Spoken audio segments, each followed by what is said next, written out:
এগিয়ে চলছে বিশ্ব ইজতেমার প্রস্তুতি। রাজধানীর সন্নিকটে টঙ্গীর তুরাগ নদের তীরে আগামী 31শে জানুয়ারি শুরু হবে বিশ্ব তাবলিগ জামাতের বার্ষিক মহাসম্মেলন। শুক্রবার শুরু হয়ে আগামী 2 ফেব্রুয়ারি রবিবার আখেরি মোনাজাতের মধ্য দিয়ে শেষ হবে বিশ্ব ইজতেমার প্রথম পর্ব। প্রথম পর্বের আয়োজন করবে তাবলিগ জামাত সোয়ারি নিয়াজাম।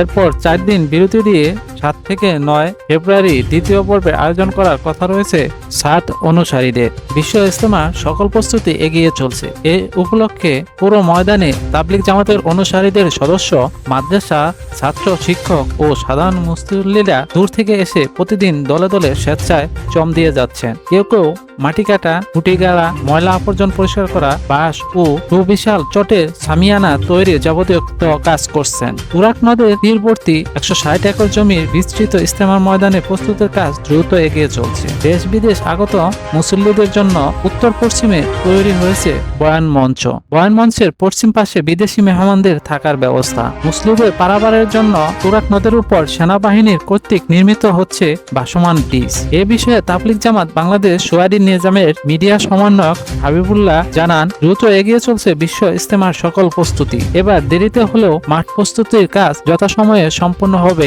ইনশাআল্লাহ।